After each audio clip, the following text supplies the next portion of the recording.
Hello and welcome to The One Show with Alex Jones. And Matt Baker. Now, tonight, our new accent investigator, Alistair McGowan, continues his journey around Britain, finding out why we sound the way we do. So, Alistair, where are we off to tonight? Well, let's just say I end up in Frank Skinner's Birmingham and leave it at that, shall we? Very good. Looking forward to that. We're also off to Swansea, to a street with no lights, since they were turned off 3 months ago. Now, Matt Allwright's here later to explain why and how it could happen to you. Also coming up, you are going to love this. This little terrier has an acting challenge for tonight's guests. There we go. But who are they? Who are these guests? How cute is he? And they are, of course, two of the country's best-loved acting talents. One is a Golden Globe-winning actress who has starred with these three handsome men. Brad Pitt, first of all, then Jude Law, and Martin Clunes.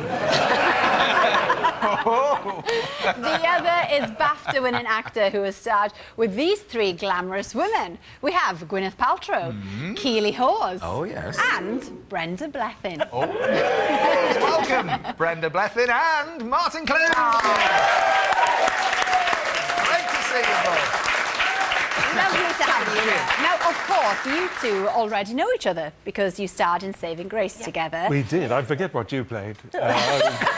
I was the doctor and I went on to great things. But hang on now, Martin. How did Martin, Brenda, compare to Jude and Brad? Brad who? Oh, Brad as well. That's what I was saying earlier. So you made an impression then? Oh, yeah, it's not half. Brad Walsh. It was quite a relaxing scenario for you, wasn't it, Martin? Because you spent... What, Saving Grace? Well, a lot of the time in the back of a car fast asleep, judging by this photo. Did I? Yeah. And Did you? asleep on the sofa. There you are! Yes. Yes. It was lovely. Do you remember my puppy Mary? I Mary was alive. know. It was my introduction to Cornwall, really. Beautiful spaniel. Yeah. The character you played in that was called Doc Martin, and that was the beginning then of, Yes, it's sort of, of the series, wasn't it? It wasn't the same character. It was quite a nice man in that film. But yeah, that was But the he was sort of that was called the start Doc of all that. Great Yes, things. yeah. Well, I love that programme. Did it? Yeah. Well, on the It point... was fun doing that movie, though, wasn't it? Oh, it was hilarious. Craig, who's now a massive chat show. Ferguson, Yeah, he was fun. He does the Late Late Show in America. It's on after Letterman. Right. Yeah. You've all Remember gone him on. doing a Cockney monkey? Yeah, Alistair would do it better. It was all like, yeah, I love that. What are you going? That's a Cockney monkey. This is interesting. Well, those skills could come in handy later in that little game handy. when we Oh, talk about gosh. that terrier. But we're also going to be finding about, obviously, your documentaries with horses and dogs a little bit later. And Brenda, yours with monsters. What? Ah, yes. Yes.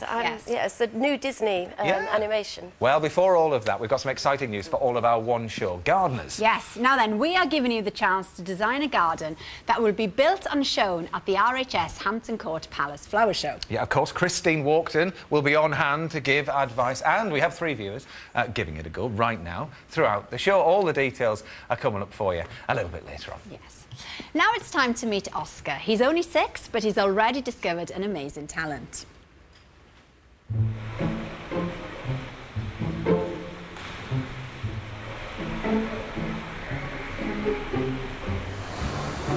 called Oscar and I'm 6. I think the whole diving experience started with his older brother who desperately wanted to be a Power Ranger, and diving was the way to learn how to do twists and turns, etc. Oscar started diving when he was 4. On his very first lesson, he went up onto the 3-metre springboard and jumped off. So I don't think Oscar has ever been scared of diving, or definitely not of heights anyway.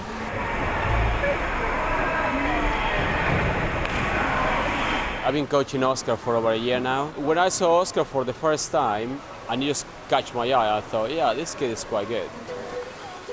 Oscar does 3 different sports because they all interlink with each other. I do trampoline and gymnastics. It takes a lot of work. It takes work in the gym, which you do about an hour and a half, and then in the pool, which is 1 hour. About 8 to 10 hours a week. At the moment, Oscar, because his age, is doing dives from the 1 meter, springboard, 3 meter, and 5 meter. At the moment, where he's learning the twist as well. In the back semi-twist, you're standing back on the board and you twist. and on the forward dive, you stand forward and you don't twist. For such an age, it's quite hard to master. Diving is an extreme sport. Physically and mentally, it is demanding. We have Marines based in Plymouth, the 42 Commando, and we often see these big, burly, 6-foot men refuse to jump off the 10-metre. It's quite unusual for a 6-year-old to go up there and do a jump and saw a good jump, not just a jump. It's fun and you learn new dives. You hit the water about 33 miles an hour. It hurts if you get it wrong, and you can actually break a bone because the impact is quite great.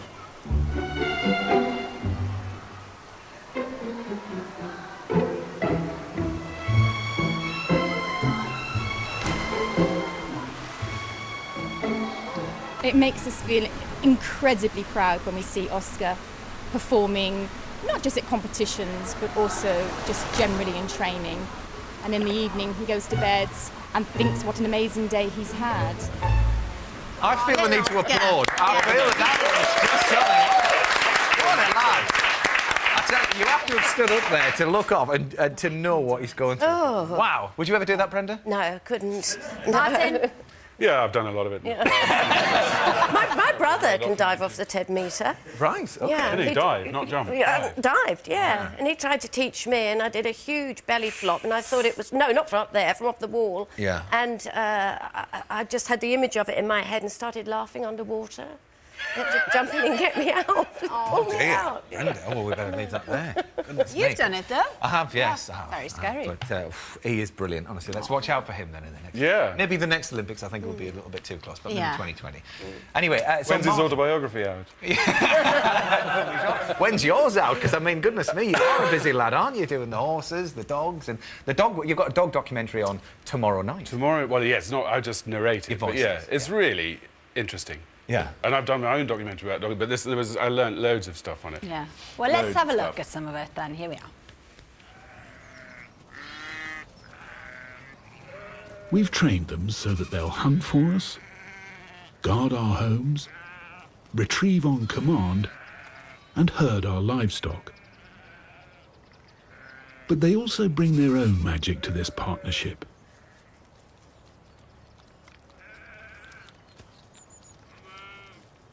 Dogs seem to understand our needs and have a desire to help us out.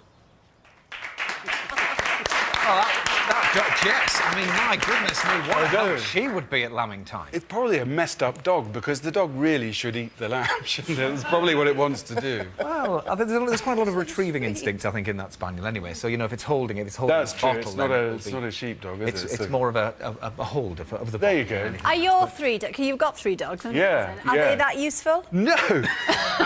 no, not at all. My Jack Russell opened up the throat of one of my lambs. He got told off that day. Yes. Yes, he's a little swine. But he's learnt that lesson now, we hope. Please Yeah. God. Yeah. Yeah. If they run very quickly, they become quite... Jack Russells are Jack Russells, aren't they? Yeah. But, I mean, you uncover some incredible things within this documentary, even though, as you say, you are only voicing it. Yes. But will you voice some for us now? Will you do some of the facts that These you've got? facts, yes. I wasn't listening when I narrated it. There are... Well, this is what about. They have different barks to communicate different emotions. 6 different Yeah, barks. 6 different. Yeah. But I heard there was a dog psychologist who wrote a book, and I can't remember his name, but he said that when a dog barks, basically, it's going, hey, hey, hey,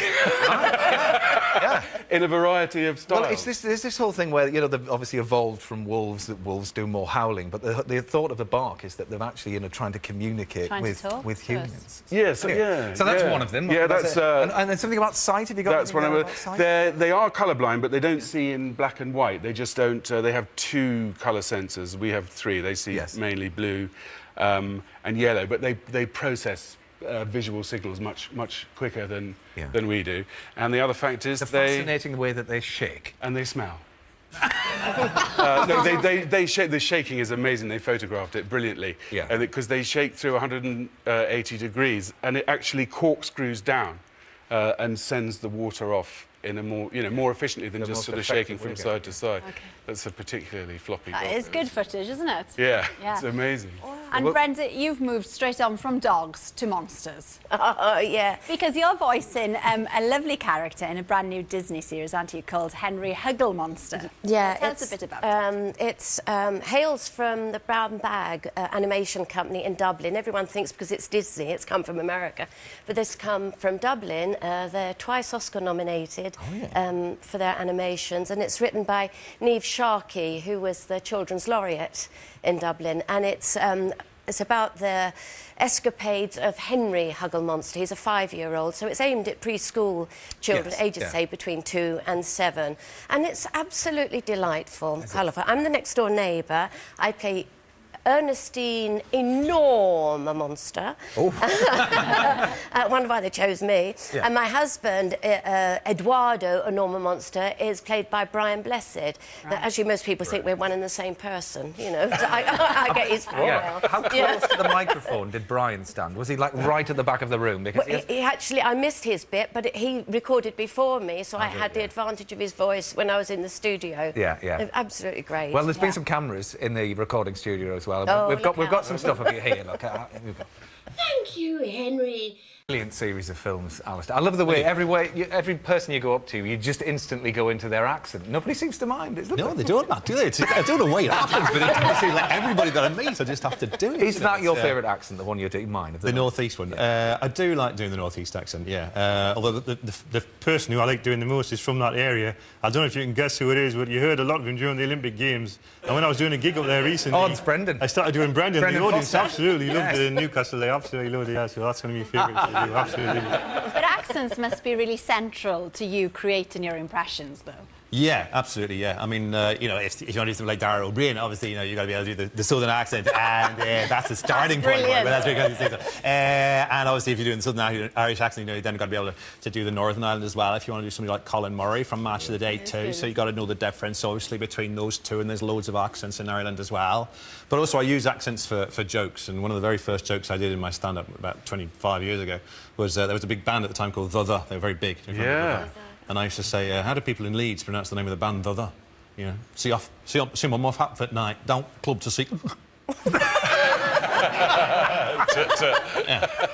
Are there any accents you struggle with, Alistair? Yes. Oh, yes. I'm not very good. I'm actually from Worcestershire, and that's how everyone talks like around me, where my family's from. But when you get further west, like, you know, like Newbury, Swindon, that sort of places, Bristol, down that way, and on towards Devon and Cornwall, I really struggle because I can only go as far as Worcestershire. That's what I hear. It's so strong.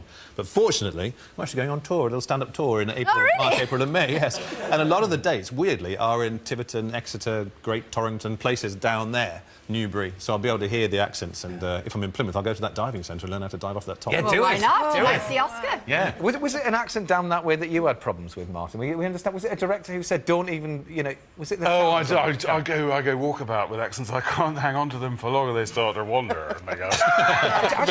You get hamstrung. I get hamstrung by them if somebody says they want me to. I had to revoice the job I did last year because I was starting to get a little bit too thick. Yeah, you'd have to learn it way in advance of doing the job, otherwise all you're thinking about is the accent rather than playing the part. Yeah, definitely. But didn't you have some trouble cracking Geordie? Because you can help him out with this. Well, he can help me out, please, before you go home tonight. It's very, very... You didn't have trouble with Geordie, No, but I did. That was right. Right. No, it's very, very hard, actually. I just spend a lot of time talking to the local people, so I'm still learning it. So what's very interesting, one thing, if you want to ever do an accent, somebody asked me this the other day, is the shape of the mouth is what's almost as important as the sounds. And something like Nottingham that we're talking about today, the Nottingham, it's always a very loose jaw. And you have to kind of like, if your jaw is loose, the sounds kind of follow.